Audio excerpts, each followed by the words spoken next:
নজর রাখবো পরের খবরে। বিহার রণাঙ্গনে প্রচারের নতুন শিল্প আরজেডির। গতকাল লালুর বাসভবনের বাইরে কার্টুন পোস্টার পড়েছিল, আপনারা দেখেছেন। এবার কার্টুন পোস্টার পড়ল আরজেডির সদর দপ্তরের বাইরে এবং সেখানে লেখা রয়েছে ধৃতরাষ্ট্রের সরকার কুর্সি কুমার।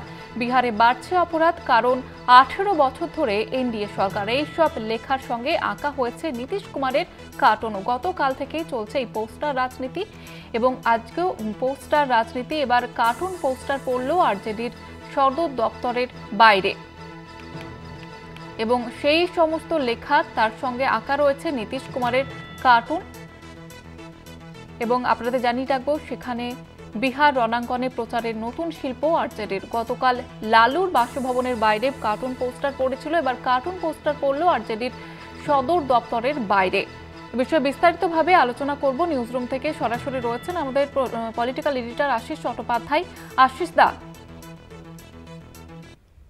দেখেছিলাম টাইগার আভি জিন্দা হ্যায় এই বলে পোস্টার পড়েছিল। আমরা কলকাতা টিভির পর্দায় আবার দেখাবো, কালকে আমরা দেখিয়েছিলাম যে টাইগার আভি জিন্দা হ্যায় ঝুঁকেগা নেহি, এই কথা বলে লালু প্রসাদ এবং তার পাশে তার পুত্র তেজস্বী, যিনি একসময় বিহারের উপমুখ্যমন্ত্রীও হয়েছিলেন, সেই তেজস্বী যাদবের ছবি দিয়ে পোস্টার পড়েছিল। কিন্তু সেখানে ছবিটা ঠিকঠাক ছবি ছিল, কথাগুলো ছিল কার্টুন ধর্মী।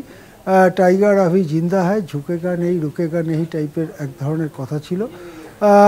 তারপরে আমরা তখন ভেবেছিলাম যে এই ইডি যে ডাকাডাকি শুরু করেছে তার পাল্টা হিসেবে আরজেডি নিজের দলের কর্মীদের সক্রিয় রাখতে এবং উজ্জীবিত করতে এই ধরনের পোস্টার দেওয়া হয়েছে। যে পোস্টারটা পড়েছিল লালু প্রসাদ এবং রাবড়ি দেবী বাসভবনের ঠিক সামনে।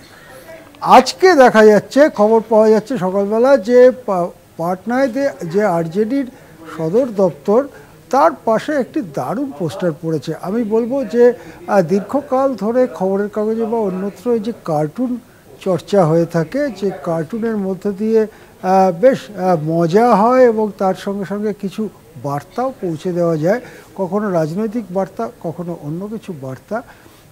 সেই রকমভাবে একটি সুন্দর কার্টুন আঁকা হয়েছে এবং সেখানে নীতিশ কুমারের নাম দেওয়া হয়েছে কুর্সি কুমার।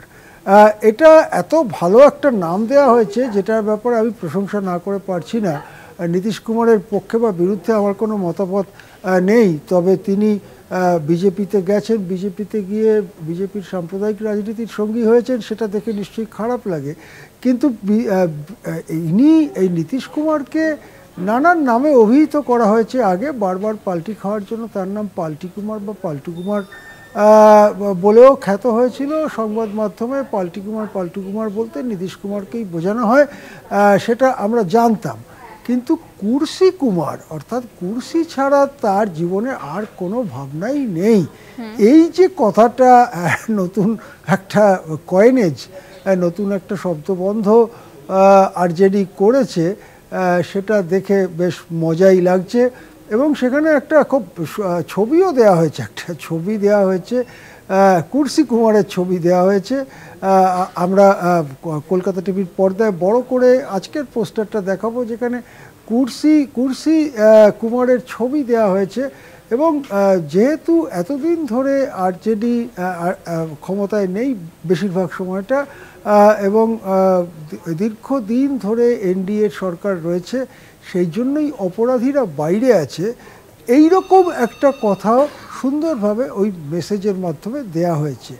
এর থেকে বোঝা যাচ্ছে যে বিহারবাসী, নির্বাচন যত এগিয়ে আসছে, বিহারবাসীকে রাজনৈতিকভাবে শিক্ষিত করার জন্য, রাজনৈতিকভাবে আরজেডি মুখী করার জন্য বা এনডিএ বিরোধী, নীতিশ কুমার বিরোধী করবার জন্য সাধারণ যে মাধ্যম, প্রচারের মাধ্যম, অর্থাৎ বক্তৃতা করা, মাঠে ময়দানে গিয়ে বক্তৃতা করা, জনসভায়, তারপরে লিফলেট দেয়া, তারপরে এই টিভি ডিবেটে গিয়ে কথা বলা, খবরের কাগজে লেখালেখি করা, এই সব যে সাধারণ মাধ্যম, তার বাইরে বেরোতে চাইছে আরজেডি এবং নতুন মাধ্যমের সন্ধান করছে আরজেডি। সেই দিক থেকে একটা শিল্পসম্মত উঁচু মানের কার্টুন শিল্পকে যদি হাতিয়ার করে আরজেডি, সেটা নিশ্চয়ই এদেশের রাজনৈতিক প্রচারের যে ঢং তাতে একটা নতুন এবং উন্নত মাত্রা যোগ করতে পারে। কোনো গালিগালাজ নেই, কোনো খারাপ কথা নেই, পরিষ্কার পরিচ্ছন্ন কথা। কুর্সি কুমার এটাও মানে অ্যাকসেপ্টেড। বিহারের রাজনীতিতে নীতিশ কুমারকে পাল্টি কুমার বা কুর্সি কুমার বলাটা একেবারে অ্যাকসেপ্টেড। এই দেখুন, আমরা ছবি দেখাচ্ছি, বড় করে ছবি দেখাচ্ছি আমরা, সেখানে কীরকম সুন্দর কার্টুনের মতো করে আঁকা হয়েছে দেখুন ওপর দিকে। সেই কার্টুনের মধ্যে নীতিশ কুমার ওই যে গদিতে বসে রয়েছেন, তিনি হচ্ছেন নীতিশ কুমার, এবং সেই চোখে গগলসের মতো একটা কিছু দেওয়া হয়েছে বা কালো করে ঢেকে দেওয়া হয়েছে চোখটা। দেখতে বেশ মজা লাগছে। এই যে জিনিসটা, মানে একটা উদ্দাম তীক্ষ্ণ বিরোধিতার বদলে বুদ্ধিদীপ্ত কার্টুন সমৃদ্ধ একটা প্রচার যদি আমরা এবারে বিহারের রণাঙ্গনে দেখতে পাই, যেখানে শুধুই রাজনীতিতে পরস্পরের বিরুদ্ধে গালিগালাজ এবং এক্সট্রিম কথা বলা, ধর্ম তুলে সাম্প্রদায়িক মেরুকরণের চেষ্টা, যা দেখে দেখে ভারতবাসী ক্লান্ত, তাদের কাছে যদি একটা নয়া মাধ্যম, নয়া ঢং, নয়া ধরন নিয়ে আসতে পারেন লালু প্রসাদ যাদব, তেজস্বী যাদবরা, তাহলে সেটা নিশ্চয়ই গোটা ভারতবাসীর কাছেও একটা স্বস্তির নিঃশ্বাস, একটু স্বস্তিতে নিঃশ্বাস ফেলার মতো জায়গা তৈরি করতে পারে রাজনৈতিক প্রচারের ভাষ্যে। হ্যাঁ, ধন্যবাদ জানাবো আশিস দা। আমাদের সঙ্গে নিউজ রুম থেকে সরাসরি ছিলেন আমাদের পলিটিক্যাল এডিটর আশিস চট্টোপাধ্যায়।